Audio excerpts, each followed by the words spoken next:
Hello, students. I am S.B. Thakur, known as Thakur Sir in Delhi. अपना channel physics by Thakur sir. कैसे हैं बच्चों? आपने concepts of physics doctor C Verma इस book से chapter 31 के एक्सरसाइज की प्रॉब्लम नंबर 14 तक सॉल्व कर लिए हैं। अब आप प्रॉब्लम नंबर 15 से आगे की प्रॉब्लम को सॉल्व करेंगे। और बच्चों, यदि आपको कॉन्सेप्ट्स की ज़रूरत महसूस हो तो आप हैश ठाकुर सर या फिर physics by Thakur sir type करिए यूट्यूब पर। आपको इलेक्ट्रोस्टैटिक्स सेकंड के प्लेलिस्ट मिलेंगे। उसमें आप अच्छी तरह से कैपेसिटर की कॉन्सेप्ट ले सकते हैं। साथ में किरचॉफ्स वोल्टेज लॉ लगा करके कैपेसिटर की इक्वेशन कैसे बनाते हैं वो भी लेक्चर 9 में हमने करा रखा हुआ है। अच्छी तरह से कॉन्सेप्ट दे रखा है, आप वहां से कॉन्सेप्ट ले सकते हैं और प्रॉब्लम को खुद से सॉल्व करिए। आइए हम लोग देखते हैं प्रॉब्लम नंबर 15 क्या है हमारा।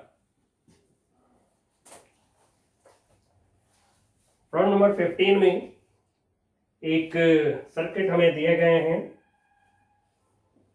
ये सर्किट हमें दिए गए हैं, इस तरह से कैपेसिटर्स हैं।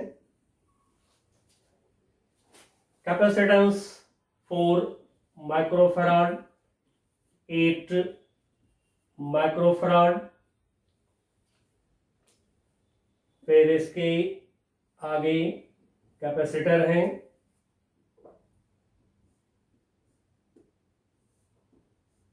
इस तरह से हमें कैपेसिटर्स की अरेंजमेंट, कॉम्बिनेशन ऑफ कैपेसिटर्स दिए गए हैं। 3 माइक्रोफैराड एंड 6 माइक्रोफैराड। अब 2 पॉइंट्स दिखाया गया है, point C and point D. अब इस सिस्टम में वोल्टेज अप्लाई किए गए हैं between points A and B. और ये जो वोल्टेज अप्लाई किया गया है ये हमें बताया जा रहा है 50 वोल्ट।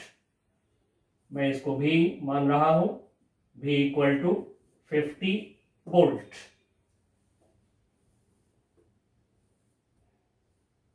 ये अरेंजमेंट हमारे सामने है, कैपेसिटर्स के अरेंजमेंट।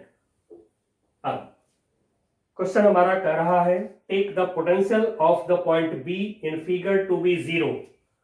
पॉइंट बी का पोटेंशियल हमें कह रहा है 0 लेने के लिए, यानी VB इक्वल टू 0 लेने के लिए हमें बोला जा रहा है। देन पार्ट ए में हमसे क्वेश्चन है find the potentials at point C and D. हमें चाहिए पॉइंट सी पर पोटेंशियल और पॉइंट डी पर पोटेंशियल। ये हमारा प्रॉब्लम है पार्ट ए में।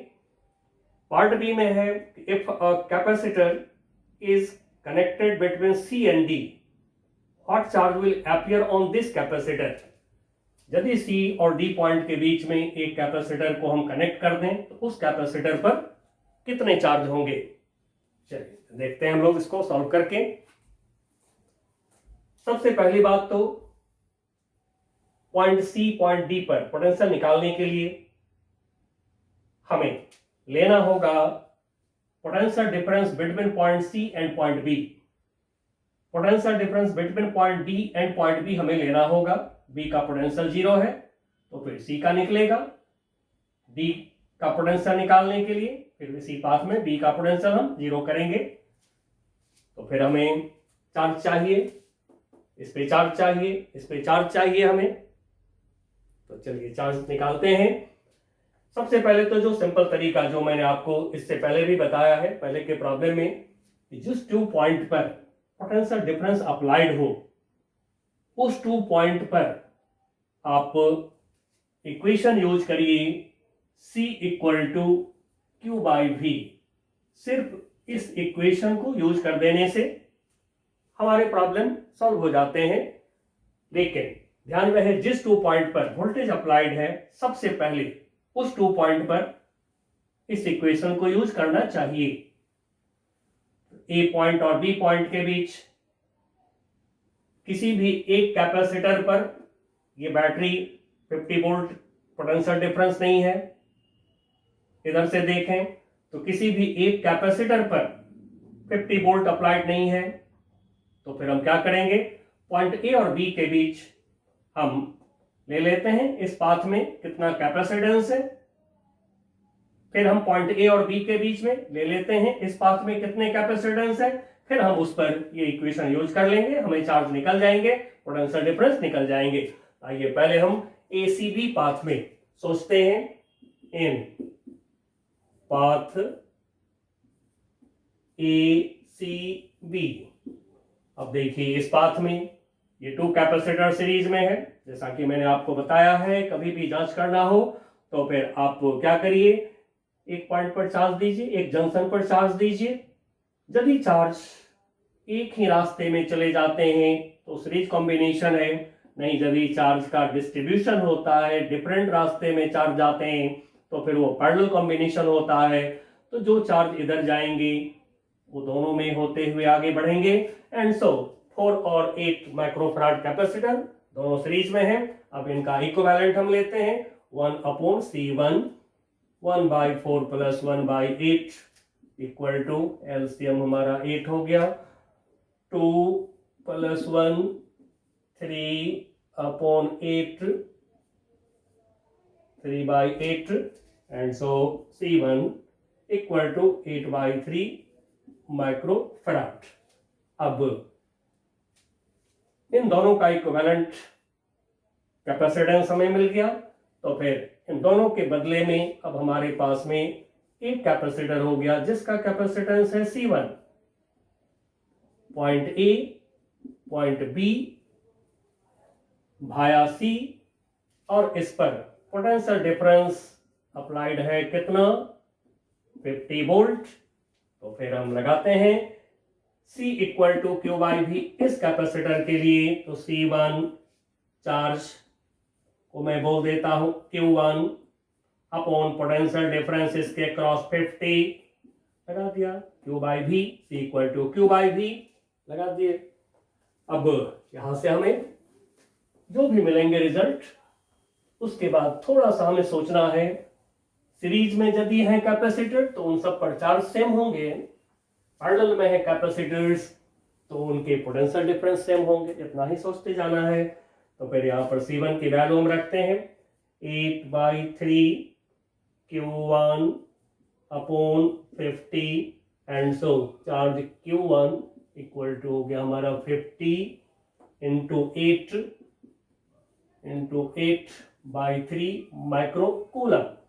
अब देखिए इस पर चार्ज हो गया Q1, तो फिर यही चार्ज इस पे होंगे, इस पे भी यही चार्ज होंगे, क्योंकि सीरीज में सभी कैपेसिटर पर चार्ज सेम होता है। तो फिर हम यहां मेंशन कर लें same on 4 microfarad and 8 microfarad and 8 microfarad दोनों कैपेसिटर पर चार्ज सेम, क्योंकि सीरीज कॉम्बिनेशन इक्विवेलेंट का जो चार्ज होता है वही सबका चार्ज होता है। अब हम C और B के बीच पोटेंशियल डिफरेंस निकालते हैं, VC minus VB। Now V equal to Q by C, ठीक है, इस फॉर्मूला को मैं यही रखता हूं। तो फिर potential difference V equal to Q by C formula लगा रहे हैं। नाउ Q के जगह पर Q1 50 into 8/3, C capacitance 8 microfarad capacitance है इस पाथ में, अपॉन C के जगह पर 8 कैंसल। अब देखिए VB क्या है, 0, तो देयरफॉर VC इक्वल टू ये आ गया 50/3 वोल्ट। सिमिलरली ठीक इसी तरह से दूसरे पाथ में VC निकल गया हमें। अब जो दूसरा पाथ है ADB पाथ, अब इस पाथ में देखिए इन पाथ ADB, अब ADB पाथ में फिर दो कैपेसिटर सीरीज में है, 3 और 6 माइक्रोफैराड कैपेसिटर दोनों सीरीज में हैं। 1 बाई इक्विवेलेंट कैपेसिटेंस को मैं C2 बोल रहा हूं सेकेंड पाथ में। 1/3 प्लस 1/6 एलसीएम हमारा हो गया 6, 2 प्लस 1 3/6 कर दें तो 2 यानी C2 इक्वल टू हो गया 2 माइक्रोफैराड। अब फिर हम चार्ज निकाल लेते हैं A और B के बीच। अब इस पाथ की कैपेसिटेंस हमारा हो गया, इस पाथ की टोटल कैपेसिटेंस हमारा क्या हो गया C2। इस पर वोल्टेज अप्लाइड है, A और B पॉइंट के बीच में वोल्टेज अप्लाइड है 50 वोल्ट। तो फिर इस पर चार्ज क्या होगा, लगा दीजिए formula C equal to Q by V। Now C2, charge को मैं Q2 बोल दे रहा हूं। नाउ C2 कितना है हमारा, इसका capacitance 2 microfarad. Q2 V potential difference इसके क्रॉस V है 50 volt and so Q2 equal to आ गया 100 माइक्रो कूलम। अब पोटेंशियल डिफरेंस फिर ले लीजिए between point D and B, point D और B के बीच पोटेंशियल डिफरेंस लेंगे हम VD minus VB। Now V equal to Q by C, V equal to Q by C। तो charge is Q2 capacitance 6 Q by C VD minus VB। इस path में potential difference charge of this capacitor will be same, क्योंकि series में है तो जो charge Q2 इस पे होगा वहीं इस पे होगा, वहीं इक्विवेलेंट कैपेसिटर पे होंगे। नाउ VB क्या है 0, तो फिर VD equal to Q2 100 microcoulomb upon 6 divide कर दीजिए, तो ये हो गया 50/3 वोल्ट। ये दोनों निकल गए हमें। अब एक क्वेश्चन और इसमें पार्ट बी है, जिसमें हमसे कहा गया है कि यदि पॉइंट C और D के बीच एक कैपेसिटर लगा दिए जाए, ठीक है, पॉइंट C और D के बीच में यदि कोई कैपेसिटर लगा दें तो उस पर कितना चार्ज होगा। तो बच्चों जरा पोटेंशियल डिफरेंस निकाल कर देखिए, VC माइनस VD या VD माइनस VC करके देखिए, तो फिर potential difference between points C and D, VC minus VD equal to, अब देखिए VC कितना है 50/3, VD भी कितना है 50/3, इक्वल टू क्या हो जाएगा 0। तब तो चार्ज न तो C से D के तरफ जाएगा न D से C के तरफ जाएगा, क्योंकि आप जानते हैं positive charge flows from high potential to low potential. तो जब पोटेंशियल डिफरेंस नहीं है तो कोई भी चार्ज उस कैपेसिटर पे नहीं जाएंगे एंड सो हमारा आंसर होगा नो चार्ज, कोई चार्ज नहीं होगा on capacitor between point C and D। अब बच्चों इस प्रॉब्लम को हम किरचॉफ्स वोल्टेज लॉ से भी करना चाहेंगे, इसलिए कि आपको दोनों मेथड पता होना चाहिए। आप कंपटीशन में बैठेंगे, जितने जल्दी से प्रॉब्लम कर लेंगे उतना अच्छा होता है। अब थोड़ा सा मैं आपको किरचॉफ्स वोल्टेज लॉ को यूज करके और दिखा देता हूं निकाल कर। ऐसे तो लेक्चर 9 में हमने ये काम बहुत अच्छे से किया है, एग्जाम्पल भी लिए हुए हैं।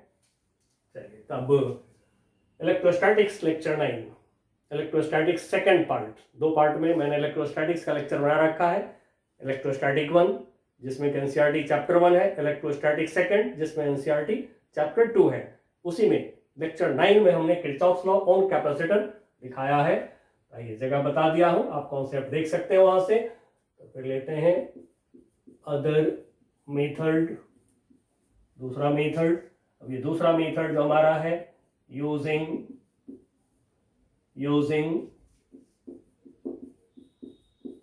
Kirchhoff's laws. Junction law charge distribution में उसी तरह लगाते हैं जैसे कि करंट डिस्ट्रीब्यूशन में आप जंक्शन लॉ को लगाते हैं, और जो वोल्टेज लॉ है, Kirchhoff's voltage law, loop rule, उसको भी बिल्कुल उसी तरह लगाते हैं जैसे बैटरी में आप लगाते हैं, बैटरी में साइन लेते हैं जैसे कैपेसिटर में लेते हैं। तो चलिए अब हम यहां से चार्ज दे रहे हैं, पहले चार्ज डिस्ट्रीब्यूशन दिखाना होगा किरचॉफ लॉ लगाने के लिए। तो यहां से हम दे रहे हैं चार्ज इस सिस्टम को। नाउ सपोज यहां पर आया, इधर से चार्ज आया यहां पर Q। अब इस Q चार्ज का यहां पर डिस्ट्रीब्यूशन होगा, कुछ इधर जाएंगे कुछ इधर जाएंगे। तो सपोज इधर की तरफ चार्ज गया हमारा Q1, इस प्लेट पर चार्ज प्लस Q1। जैसा कि मैंने सिखाया है वहां पर कि चार्ज जिस प्लेट को पहले टच करेगा, बिल्कुल करंट की तरह सोचिए, यहां पर आया चार्ज Q, अब चार्ज इधर जाएगा तो जिस प्लेट को पहले टच करेगा उस पर लेंगे प्लस चार्ज, उतना ही दूसरे पर माइनस चार्ज लेंगे। तो फिर इस पर हो गया माइनस Q1। अब इधर कितने चार्ज जाएंगे, जैसे पढ़े करंट इलेक्ट्रिसिटी में जंक्शन लॉ, यदि I करंट आया, I1 इधर गया तो बाकी I माइनस I1 इधर जाएंगे। सिमिलरली Q में से Q1 इधर गया तो इधर के तरफ Q माइनस Q1 चार्ज जाएंगे। तो इस प्लेट पर होगा प्लस Q माइनस Q1, तो फिर इस प्लेट पर होगा उतना ही माइनस Q1। अब देखिए Q1 चार्ज आगे बढ़ेंगे, इस प्लेट को पहले टच करेगा चार्ज हमारा, इस पर प्लस चार्ज, प्लस Q1 तो माइनस Q1। सिमिलरली यहां से Q minus Q1 charge series में है, एंड सो सेम चार्ज आगे बढ़ेंगे। तो फिर पहले इस प्लेट को टच करेगा चार्ज हमारा, तो इस प्लेट पर plus charge, plus Q minus Q1 इस प्लेट पे दिया हमने, एंड इस प्लेट पर माइनस Q माइनस Q1, यानी plus minus plus minus plus minus plus minus. चलिए दिखा दिया, थोड़ा और क्लियर कर दिया हमने। अब आप जितना जल्दी काम कर सकें अच्छा है, कॉम्पिटिटिव एग्जाम्स में टाइम बचाना होगा आपको। तब तो कुछ नहीं, चार्ज डिस्ट्रीब्यूशन दिखा दिया हमने। अब लूप लॉ लगा दीजिए, Kirchhoff's voltage law, Kirchhoff's loop rule जिसको कहते हैं। चलिए इन लूप, पहले एक लूप हम ले रहे हैं ACB, कुछ इधर भी नाम रख दें EA। इन लूप ABC, नहीं B पहले नहीं, ACB EA इस लूप में बाय किरचॉफ्स वोल्टेज लॉ या लूप रूल कहिए, वोल्टेज लॉ। अब चलो यहां से in this capacitor, inside capacitor towards negative plate, and so potential difference negative। Formula तो ये रहेगा V equal to Q by C करते जाइए। और जैसा कि आपने सीखा है किरचॉफ लूप रूल में कि जैसे एक बैटरी के अंदर towards positive plate voltage positive, towards negative plate voltage negative, वहीं आपको लगाना है कैपेसिटर में। तो इस कैपेसिटर ए से चला, मेरे तरफ फिंगर रख करके चलिए, ऐसे चलते चलते चलते अब हम इस कैपेसिटर के अंदर जाएंगे towards negative plate, and so voltage negative minus Q1 upon capacitance 4। चला फिर इस कैपेसिटर के अंदर टुवर्ड्स नेगेटिव प्लेट जाएंगे, तो फिर minus potential difference minus Q1 upon 8। बढ़ते आइए। और इस बैटरी के अंदर टुवर्ड्स पॉजिटिव प्लेट हम जाएंगे, and so voltage positive 50 equal to 0, total potential difference in a loop is equal to 0। Now solve कर दीजिए। माइनस Q1 कॉमन निकाल दिया हमने, 1/4 प्लस 1/8 इक्वल टू -50। नाउ यहाँ से Q1 4 8 का एलसीएम हमारा 8 हो गया, ये हो गया 3, 2 + 1 3 equal to 50 and so Q1 equal to 50 into 8/3 microcoulomb. अब हमें चाहिए पोटेंशियल एट पॉइंट सी, तो निकाल लीजिए पोटेंशियल एट पॉइंट सी कितना होगा। एट पॉइंट सी पोटेंशियल निकालने के लिए लिया हमने VC minus VB, VC minus VB। Now this equal to charge Q1 upon capacitance 8Q/C।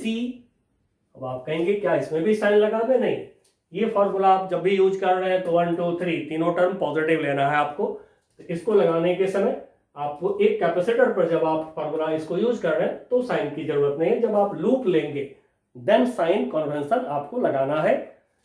Now VB तो 0 है एंड सो VB इज 0, तो ये हो गया Q1 कितना 50 मल्टीप्लाइड बाई 8/3 अपॉन 8 से 8 कैंसल, देखिए सेम रिजल्ट आ गया 50/3 वोल्ट।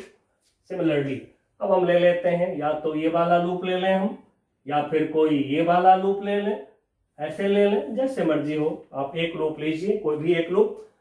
चलिए हम ले रहे हैं ये वाला लूप ले रहे हैं ऐसे। तो इन लूप ए, अब पॉइंट ए यहां पर हम कंसीडर कर सकते हैं। इन दोनों पॉइंट के बीच में कोई सिस्टम नहीं है, तो this point is also point A. इन दोनों पॉइंट के बीच में कोई सिस्टम नहीं है, तो ये भी पॉइंट क्या होगा ए।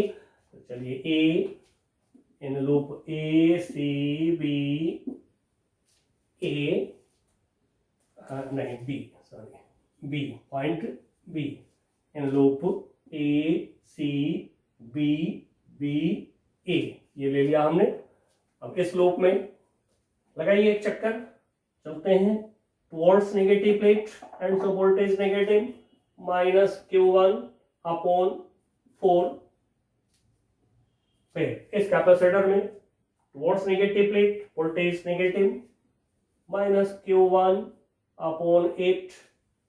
चलते हुए इसके अंदर टुवर्ड्स पॉजिटिव प्लेट, ऐसे चलते आइए, इसके अंदर towards positive plate and so voltage positive, potential difference positive, plus Q minus Q1 upon capacitance 6। अब इसके अंदर towards positive plate capacitance 3 microfarad, towards positive plate potential difference positive, Q minus Q1 upon 3 आ गए point A पर। Total voltage equal to 0। यही है हमारा loop rule, Kirchhoff's law. Capacitor पर आप लगा करके जल्दी से काम कर सकते हैं। अब इसको सॉल्व करें ना, तो यहां से हम लोग एलसीएम ले लेते हैं, ठीक है, थोड़ा इजी हो जाएगा। एलसीएम हो जाएगा हमारा 24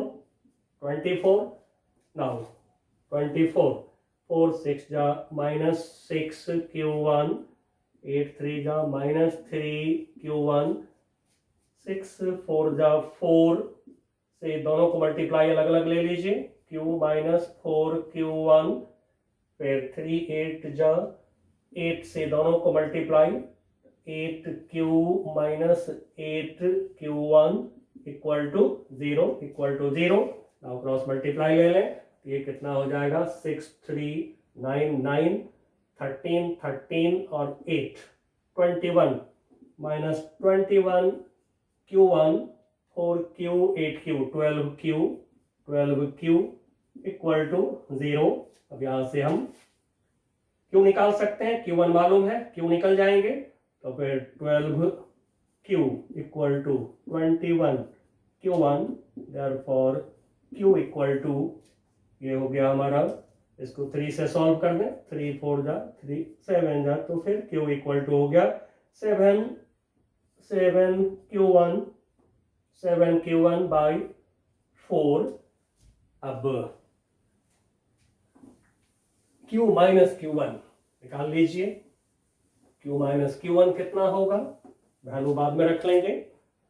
तो फिर Q इक्वल टू मिल गया हमें, Q1 हमारे पास है, Q माइनस Q1 की जरूरत है, D और B के बीच पोटेंशियल डिफरेंस चाहिए, Q माइनस Q1 चाहिए हमें। तो फिर Q minus Q1 equal to 7Q1 by 4, Q का वैल्यू माइनस Q1 ये हो गया एलसीएम हमारा 4 हो गया, 7Q1 माइनस 4Q1 हो गया 3Q1 by 4। Now this equal to 3। अब Q1 को हम रख लेते हैं 50 इंटू 8, 50 इंटू 8 Q1 के जगह पर रख लिया बाई 3 डिवाइड बाई 3 अपॉन 4 3 से 3 हमारे कैंसल हो गए। Now 4 to the 8। अब पोटेंशियल डिफरेंस D और B के बीच VD माइनस VB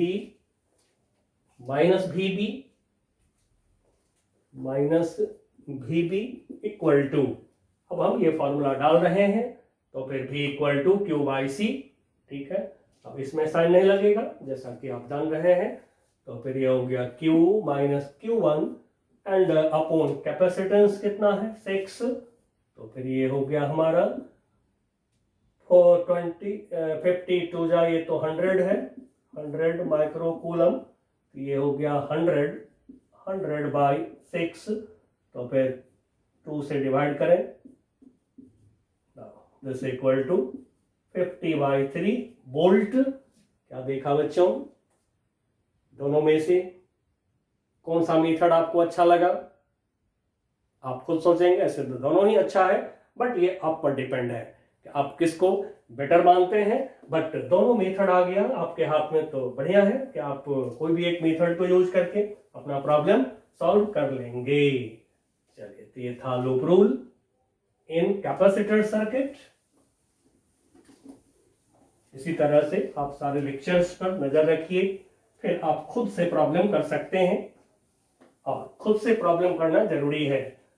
ज्यादा सॉल्यूशंस यदि देखते हैं तो फिर अपनी एबिलिटी कम हो जाते हैं, इसलिए आप पहले खुद से सॉल्व करेंगे, दिक्कत होने पर फिर आप सॉल्यूशन देखेंगे।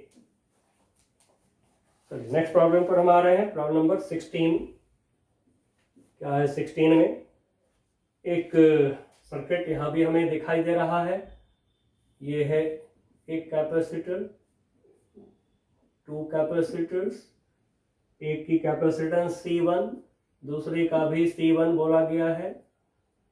ठीक है, नाउ अगेन ये है एक कैपेसिटर, फिर इसके आगे एक कैपेसिटर। नाउ इन दोनों की कैपेसिटेंस C2 बोला गया, एंड ये बीच में एक कैपेसिटर और है जिसको कि C3 नाम दिया गया। Point A, point B, 2 points दिखाए गए हमें। अब क्वेश्चन हमारा है, find the equivalent capacitance of the system between the points A and B। Very simple, जैसा कि क्लियर है फिगर में। पॉइंट A यहां पर है, तो पॉइंट A को आप यहां भी कंसीडर करिए, क्योंकि आप पढ़े हैं जिस 2 पॉइंट के बीच में कोई सिस्टम नहीं, दोनों पॉइंट सेम, दोनों पॉइंट की पोटेंशियल भी सेम लेते हैं इन सर्किट। तो पॉइंट B, ये भी पॉइंट B हो गया हमारा, क्योंकि इस बीच में भी कोई सिस्टम नहीं है। अब देखिए, यदि A पॉइंट पर हम चार्ज दें, A पॉइंट पर यदि चार्ज दें तो क्या होगा? कुछ चार्ज इधर जाएंगे, कुछ चार्ज इधर जाएंगे, कुछ चार्ज इधर जाएंगे। तो फिर ये रास्ता और ये रास्ता, 3 रास्ते में चार्ज का बंटवारा हुआ, तो तीनों रास्ते जो होंगे पैरेलल में होंगे। जिस रास्ते में चार्ज का बंटवारा होता है वो सारे रास्ते पैरेलल कॉम्बिनेशन में होते हैं। लेकिन जो चार्ज इधर जाएगा, एक ही रास्ता है तो दोनों में जाएगा। तो यदि सेम चार्ज दोनों में जा रहा है, सीरीज सिमिलरली जो चार्ज इसमें जाएगा वो भी इसमें जाएगा, तो ये भी सीरीज कॉम्बिनेशन हो गया। अब जैसा कि हम लोग सीखे हैं कि इक्विवेलेंट निकालने के समय जहां पर ज्यादा कैपेसिटर हो पहले आप उसका इक्विवेलेंट निकालिए, तो फिर नंबर ऑफ कैपेसिटर कम होते जाएंगे और फाइनली इक्विवेलेंट आपको मिल जाते हैं आसानी से। तो चलिए ए और बी के बीच, पहले ए और बी के बीच हम C3 को रखते हैं अभी, और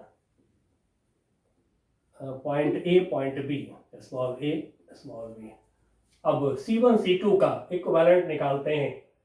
तो C1 C2 दोनों सीरीज में है, तो इसका इक्विवेलेंट कैपेसिटेंस हो जाएंगे C1 C2 upon C1 plus C2। कैसे? यदि आप इसको निकालना चाहें तो equivalent capacitance 1/C1 plus 1/C2। Now यहाँ से C1 C2 हुआ LCM, तो फिर क्या होगा C1 plus C2, and so equivalent capacitance series में C1 C2 upon C1 plus C2। ठीक है, मैंने डायरेक्ट लिख दिया है, अब आप भी डायरेक्ट लिखिए, बहुत प्रॉब्लम कर लिया अब आप लोग। सिमिलरली C1 C2 फिर यहां पर सीरीज में, तो इसका इक्विवेलेंट कैपेसिटेंस यही होगा इक्विवेलेंट कैपेसिटेंस, लिख लीजिए। पॉइंट बी है हमारा, तो ये भी हो गया C1 C2 divide by C1 plus C2।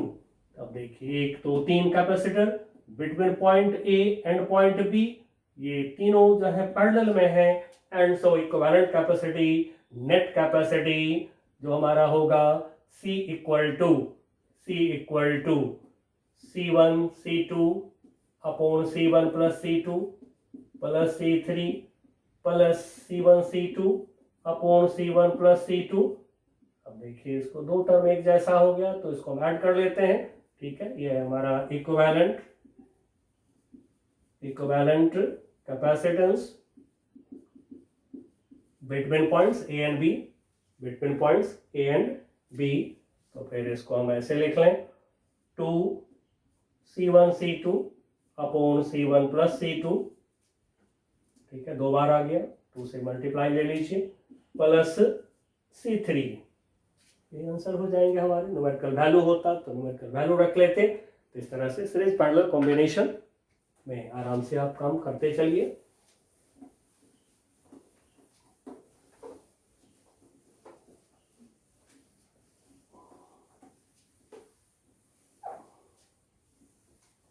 आइए नेक्स्ट प्रॉब्लम पर आते हैं। Question number 17। क्वेश्चन नंबर 17 में एक स्टेयर टाइप स्ट्रक्चर है, सीढ़ी जैसा स्ट्रक्चर बनाया गया है। इसकी लेंथ हमें, ये एक प्लेट है जिसकी लेंथ हमें 3A गिवन है, यहाँ से यहाँ तक, एंड 3 इक्वल पार्ट, यहाँ से ये, फिर ये हो गया, अगेन ये हो गया, 3 इक्वल पार्ट हुए हैं। बिल्कुल ये सामने फिल करेंगे। अब इन सब के लेंथ स्मॉल a बताया जा रहा है, और ये जो पोर्शन है, ये जो हाइट है, एक लोअर जो प्लेट की तरह देख रहे हैं, यहाँ से अपर जो प्लेट की तरह देख रहे हैं, उसका हाइट b बताया गया है। ये भी b है, b। अब इन दोनों के बीच जो डिस्टेंस है, ये हमें d दिखाया गया, d ये दिखाया गया है। अब हमारा क्वेश्चन क्या है? A capacitor is made of a flat plate of area A and a second plate having a stair-like structure as shown in figure. ये जो बड़ा प्लेट है, इसका एरिया हमें बता दिया गया है इक्वल टू कैपिटल A। ठीक है, इसकी लेंथ बताया जा रहा है 3A, फ्लैट पार्ट का length 3A। The width of each stair is A। Each stair का विड्थ ये बता दिया गया, and the height is B, और दो स्टेयर के बीच जो वर्टिकल डिस्टेंस है यानी कि एक से दूसरे स्टेयर की जो हाइट है ये बी बताया गया। Find the capacitance of the assembly, तो इस असेंबली का, इस कॉम्बिनेशन का कैपेसिटेंस निकालिए। कैसे निकालें? सबसे पहली बात तो आप ये जान लीजिए, ये सारे पैरेलल हैं, तो फिर पैरेलल प्लेट कैपेसिटर्स आप यहां पर बना सकते हैं। कैसे? तो ये जो ए लेंथ की प्लेट है, इतना ही बड़ा लेंथ इसमें से ले लें हम, बिल्कुल इतना ही बड़ा, एक इक्वल लेंथ ले लें, यहां से यहां तक की लेंथ ए। अब मैं थोड़ा मार्क कर दे रहा हूं, तो ए लेंथ का प्लेट ऊपर, और जो ये बड़ा प्लेट है उसमें से ए लेंथ का यदि हम एक स्ट्रिप ले लें, जो बड़ा प्लेट है उसमें से ए लेंथ ए या विड्थ कहिए, ए विड्थ का यदि हम ऐसे एक स्ट्रिप ले लें, ऐसे स्ट्रिप ले लें, तो फिर सेम एरिया के टू पैरेलल प्लेट्स हो जाएंगे ऊपर नीचे, ऐसे ही ये नीचे हो गया। अब बिल्कुल ठीक इसी तरह से प्लेट ऐसे ऊपर हो जाएंगे, एक पैरेलल प्लेट कैपेसिटर बन जाएगा जिस दोनों प्लेट के बीच का डिस्टेंस डी होगा। सिमिलरली ये जो ए विड्थ का जो स्टेयर है, ठीक इतना ही बड़ा लेंथ का इसमें से प्लेट, यानी इतने ही विड्थ का, इतने ही चौड़ाई का प्लेट यदि हम इसमें कंसीडर कर लें ऐसे, ठीक है, स्ट्रेट लाइन देख रहे हैं बट प्लेट है, बिल्कुल ऐसे प्लेट है, इस तरह से प्लेट है ये, तो फिर इतने चौड़ा ए चौड़ाई का, ए विड्थ का हम प्लेट ले लें नीचे वाले में, तो ए विड्थ का प्लेट ऊपर, ए प्लेट विड्थ का प्लेट नीचे, एक capacitor, parallel plate capacitor. Similarly ये प्लेट ए लेंथ का, और नीचे वाले प्लेट में से ए विड्थ का हम प्लेट ले लें, तो फिर एक कैपेसिटर बन जाएगा। मीन्स की इस प्लेट को 3 इक्वल पार्ट में यदि आप डिवाइड करें, ईच पार्ट की विड्थ ए ले लें, तो फिर नीचे और ऊपर इक्वल एरिया के प्लेट्स होंगे, और ये बना देगा पैरेलल प्लेट कैपेसिटर्स। अब ईच प्लेट का एरिया क्या होगा, मैं ऊपर लिख दे रहा हूं A/3, बिकॉज 3 इक्वल पार्ट में प्लेट को डिवाइड किए, तो फिर ईच जो ये प्लेट की पोर्शन है ऊपर नीचे, ये जो पोर्शन है तो इसका एरिया हो जाएगा A/3, because total area A है, 3 इक्वल पार्ट में एरिया को डिवाइड कर दीजिए, तो फिर इसका भी एरिया हो जाएगा A/3। अब रहा कि कैपेसिटेंस, इसका कैपेसिटेंस सपोज कर लीजिए C1, इसका सपोज कर लीजिए C2, इसका मान लेते हैं इन दोनों प्लेट से बना हुआ कैपेसिटेंस मान लीजिए C3। अब इतने कैपेसिटर का कॉम्बिनेशन क्या होगा, इसको जांचने के लिए तुरंत एक बैटरी लगाइए और जांच कर लीजिए। जब भी बैटरी लगा दिया तो बैटरी के पॉजिटिव से चार्ज आएंगे, plus plus plus plus, battery के माइनस से चार्ज आएंगे, माइनस माइनस माइनस। अब बच्चों क्लियर देख रहे हैं, पॉजिटिव प्लेट्स तीनों कैपेसिटर का एक साथ पैरेलल कॉम्बिनेशन हो गया। तो चलिए अब फटाफट हम लोग निकाल लें। तो C1 इन दोनों प्लेट से बने हुए कैपेसिटर की, पैरेलल प्लेट कैपेसिटर की capacitance area A/3 epsilon naught, जैसा कि पैरेलल प्लेट कैपेसिटर में आपको पता है formula C = A epsilon naught by D, parallel plate की कैपेसिटर, पैरेलल प्लेट कैपेसिटर की कैपेसिटेंस, तो A/3 area epsilon naught upon D, distance क्या है D अपॉन D। सिमिलरली दूसरे कैपेसिटर की capacitance C2 A/3 epsilon naught. अब देखिए ये डिस्टेंस कितना होगा, इन दोनों पॉजिटिव नेगेटिव प्लेट के बीच की जो डिस्टेंस है वो हो जाएंगे यहाँ से यहाँ D, फिर यहाँ से यहाँ B, तो फिर ये हो जाएगा D + B। Now C3 third capacitor की capacitance C3 = A/3 epsilon naught. अब यहाँ से यहाँ की जो डिस्टेंस है देखिए, यहाँ से यहाँ तक डिस्टेंस, ये डिस्टेंस है A, फिर प्लस B, फिर प्लस B, तो ये हो गया D + 2B। Now total capacitance, equivalent capacitance of the combination, the assembly C will be equal to C1 plus C2 plus C3 because these are in parallel.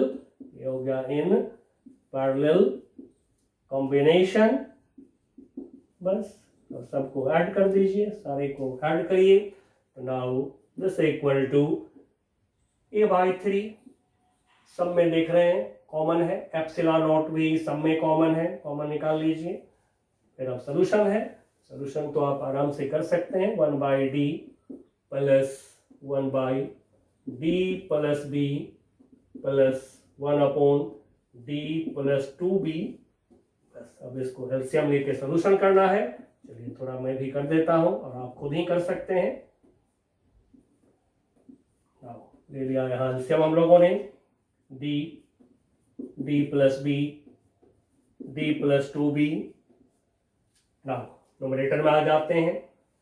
तब d यहाँ पर है, d से d cancel, ऊपर होगा हमारा d plus b into d plus 2b plus d plus b cancel करेंगे. d plus 2b d plus 2b cancel करेंगे plus d into d plus b. अब बच्चों आप इसको सॉल्व करेंगे अपॉन 3. अब जो आंसर आ रहे हैं वो आंसर मैं मेंशन कर देता हूं. 3d square plus 6bd plus 2b square divided by d plus b d plus 2b. चलिए आंसर मैं मेंशन कर दिया हूं. आप जो है चेक कर लेंगे, आंसर आ जाएंगे, बिल्कुल आ जाएंगे. मैंने भी चेक किया है, आप चेक कर लेंगे.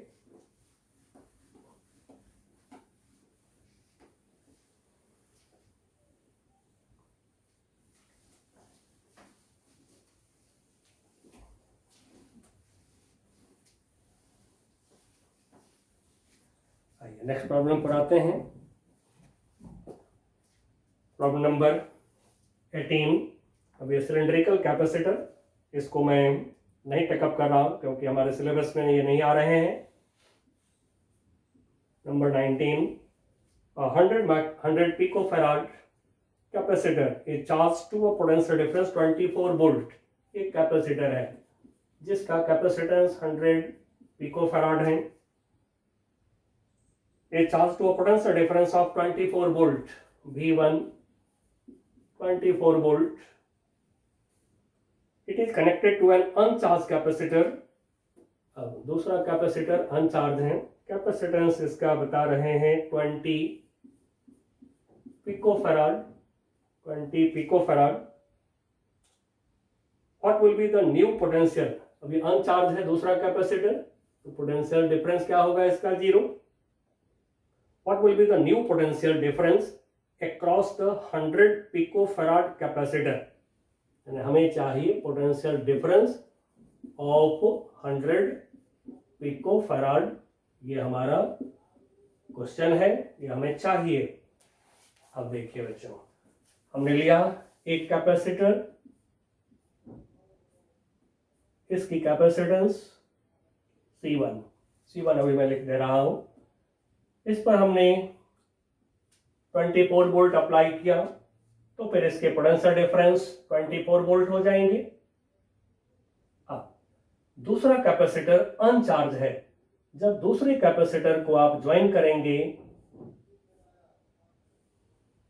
अनचार्ज है दूसरा कैपेसिटर, तो यदि आप चाहते हैं दूसरे कैपेसिटर को चार्ज देना, तो डेफिनेटली पहले जो चार्ज कैपेसिटर है उसके प्लस से कैपेसिटर C2 के एक प्लेट को ज्वाइन करना होगा, और जो कैपेसिटर C1 का नेगेटिव प्लेट, नेगेटिव टर्मिनल है, उससे C2 कैपेसिटेंस वाले कैपेसिटर के दूसरे टर्मिनल, दूसरे प्लेट को ज्वाइन करना पड़ेगा. यहीं पर यदि दोनों चार्ज होता, C1 C2 दोनों पे चार्ज होता यदि, तब कॉम्बिनेशन का दो ऑप्शन होगा, आप C1 C2 को सीरीज में ज्वाइन कर रहे हैं या आप C1 C2 को पैरेलल में ज्वाइन कर रहे हैं। लेकिन यदि एक कैपेसिटर अनचार्ज है और इसको आप चार्ज देना चाह रहे हैं, तो जैसे बैटरी के दोनों टर्मिनल से आप कैपेसिटर को ज्वाइन करते हैं, ठीक उसी तरह से जो चार्ज कैपेसिटर है उसके दोनों टर्मिनल से दूसरे कैपेसिटर के दोनों टर्मिनल, दोनों प्लेट ज्वाइन होना चाहिए। तो फिर इससे इसको मिलेगा प्लस चार्ज, इससे इसको मिल जाएंगे माइनस चार्ज, तो ये भी कैपेसिटर हमारा चार्ज हो जाएगा। अब दोनों पॉइंट के बीच पोटेंशियल डिफरेंस को हम मान लेते हैं भी मान लिया हमने।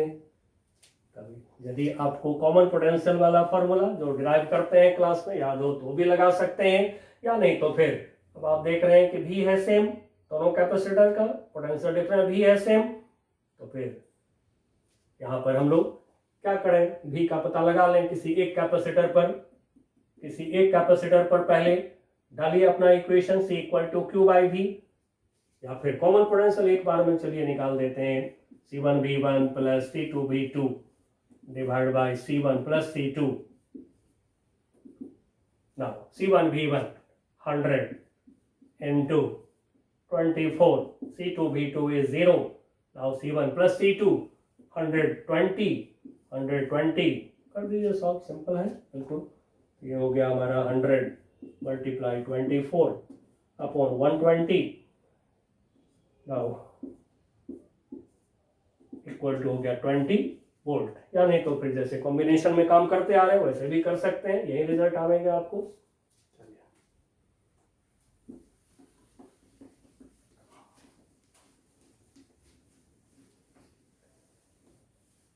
नेक्स्ट प्रॉब्लम हमारा है 20, प्रॉब्लम नंबर 20 में है एक सर्किट, ये एक सर्किट हमें दिया गया है, एक कैपेसिटर, फिर दूसरा कैपेसिटर, 2 कैपेसिटर्स हैं, and both are connected, capacitance सबके कारण है 5 माइक्रोफैराड, 5 माइक्रोफैराड कैपेसिटेंस है। नाउ यहाँ से फर्दर एक कैपेसिटर, इसका भी कैपेसिटेंस 5 माइक्रोफैराड। अब एक स्विच दिखाया जा रहा है, एक स्विच दिखाया जा रहा है जो इसके क्रॉस लगे हुए हैं। यहाँ से हमारा फर्दर सर्किट आगे आ रहा है एंड एक बैटरी लगाया गया है, एक सेल, एक बैटरी लगाया गया जिसका वोल्टेज हमें गिवन है 50 वोल्ट। मैं इसको भी लिख दे रहा हूँ, भी potential difference voltage of battery 50 volt. अब 2 पॉइंट्स मेंशन है, एक पॉइंट यहाँ पर A, दूसरा पॉइंट यहाँ पर B। स्विच को S बोला गया। अब क्वेश्चन हमारा कह रहा है each capacitor shown in figure has a capacitance 5 microfarad, the EMF of the battery is 50 volt। जैसे कि EMF है तो आप इसको E एप्सिलॉन भी लिख सकते हैं, भी लिखते हैं, जैसे भी लिखना चाहें।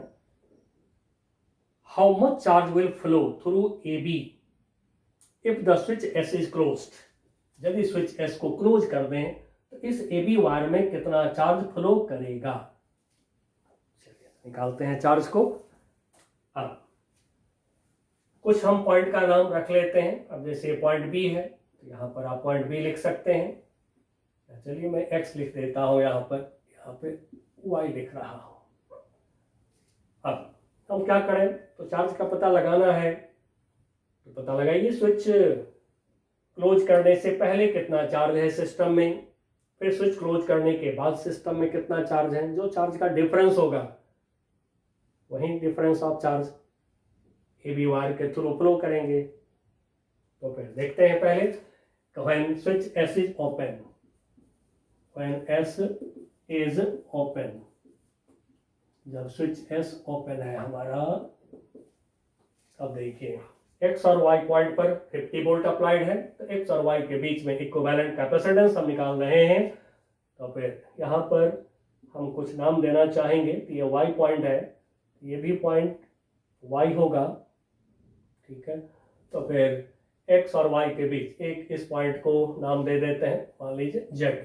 तो एक्स और जेड के बीच, क्योंकि जंक्शन पर जैसा कि मैंने आपको सिखाया है कि जहाँ पर वायर्स कनेक्टेड हैं, जंक्शन जिसको बोलते हैं, वहां पर एक्स वाई जेड एबीसीडी कुछ नाम लिख करके सर्किट को सिंप्लीफाई करिए।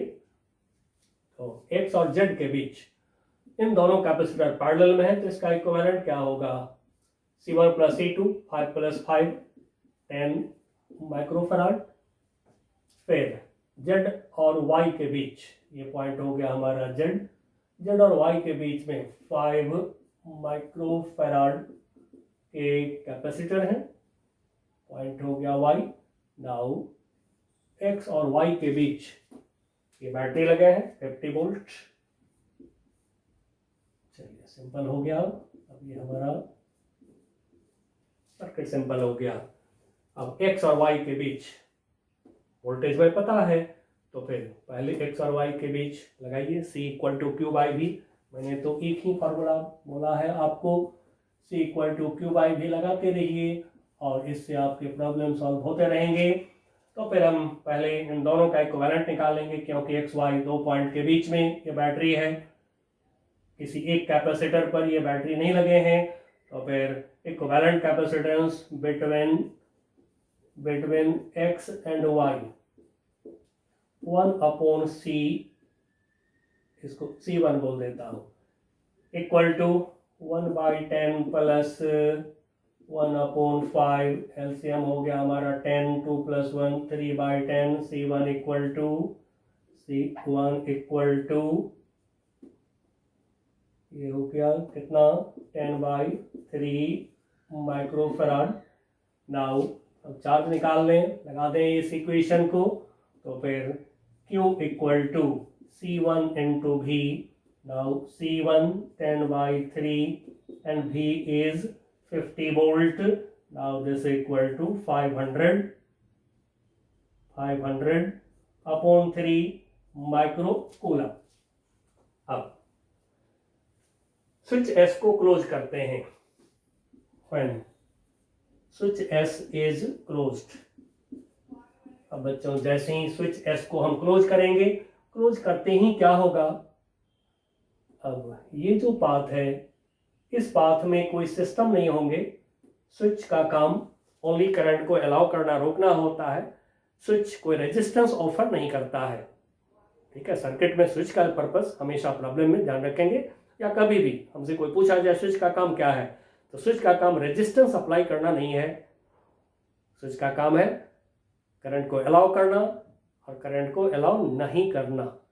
तो फिर जैसे ही यहां से क्लोज करेंगे, पॉइंट Y और पॉइंट Z आपका हो जाएगा एक पॉइंट। क्यों, इन दोनों पॉइंट के बीच पोटेंशियल डिफरेंस हो जाएंगे 0, क्योंकि इस पाथ में कोई रेजिस्टेंस नहीं, कोई कैपेसिटर नहीं, एंड सो इस पाथ का पोटेंशियल डिफरेंस 0। और हम कहते हैं कि कैपेसिटर हमारा शॉर्ट सर्किट हो गया, कैपेसिटर इज शॉर्ट सर्किटेड। इसी को कहते हैं, जिस दो पॉइंट को आपने रेजिस्टेंस लेस वायर से कनेक्ट कर दिया, दोनों पॉइंट के पोटेंशियल सेम हो जाते हैं, पोटेंशियल डिफरेंस हो जाएंगे 0, तो फिर जो है कैपेसिटर शॉर्ट सर्किटेड और कैपेसिटर डिस्चार्ज हो जाएगा। अब पॉइंट Z और पॉइंट Y हमारा सेम हो गया, तो फिर अब हम फिगर को रीड्रॉ कर रहे हैं। ये हो गया एक कैपेसिटर 5 माइक्रोफैराड का, फिर ये हो गया दूसरा कैपेसिटर 5 माइक्रोफैराड का, 5 माइक्रोफैराड का, एंड ये पॉइंट हमारा Z और पॉइंट हमारा Y, दोनों हो गया एक point. This point is X। अब X और Y के बीच, एक्स और वाई पॉइंट के बीच बैटरी लग गए हमारे, एंड सो ये बैटरी है 50 volt, B equal to 50 volt. अब जो है फिर एक्स और जेड दोनों पॉइंट के बीच में, अब आप देख रहे हैं पोटेंशियल डिफरेंस ही है। इस कैपेसिटर का पोटेंशियल डिफरेंस ये है, इसका भी पोटेंशियल डिफरेंस ये है। तो बस अब दोनों का पोटेंशियल डिफरेंस मालूम है आपको। हमें पता लगाना है कितना चार्ज फ्लो कर रहा है थ्रू वायर ए बी। तो फिर वहीं करिए, इक्विवेलेंट कैपेसिटेंस दोनों का लीजिए। एक्स और वाई के बीच में अब हम इक्विवेलेंट कैपेसिटेंस ले रहे हैं इन दिस फिगर। अब यहां पर हम आ रहे हैं तो 5 का इक्विवेलेंट हो गया, मैं C2 बोल रहा है उसको, 10 पैरेलल में है तो 10 माइक्रोफैराड। अब इस पर वोल्टेज है 50 वोल्ट, तो फिर चार्ज इसको मैं Q डैश बोल दे रहा हूं। दिस इज, पहले की चार्ज को Q बोल रखे हैं, ठीक है। तो Q dash charge equal to C2 into V। C2 हो गया आपका 10 और V है 50, ये कितना हो जाएगा 500 माइक्रोकूलम। अब देखिए बच्चों, पहले चार्ज जिस समय S ओपन था Q है, अब चार्ज जब S को क्लोज कर दिए तो अब जो चार्ज है ये है Q डैश, बड़ा हो गया चार्ज। तो फिर A से B की तरफ चार्ज गया है, ठीक है। A से B की तरफ चार्ज गया है, कितना चार्ज गया, तो charge flown from A towards B, this equal to Q dash minus Q, कर दीजिए माइनस। तो Q डैश कितना है 500, Q कितना है 500 बाई 3, चलिए माइनस कर दीजिए, कितना आता है देखिए। तो ये हो जाएंगे हमारे 1500 माइनस 500, 1000 माइक्रोकूलम। नहीं, यदि कूलम में कन्वर्ट करना चाहें तो 1000 by 3, 10 to the power minus 6 coulomb कर दीजिए। तो 10 बाई 3, 2 जीरो इधर कर दें, 10 by 3, 10 to the power minus 4 coulomb. Now this will be equal to 1 point, sorry 1 point नहीं, 3.3 कर दीजिए, 10 to the power minus 4 coulomb. चलिए बच्चों, यहाँ तक हम लोग आज कर लिए हैं। नेक्स्ट क्लास में हम लोग यहाँ से आगे बढ़ेंगे। तब तक के लिए बाय बाय।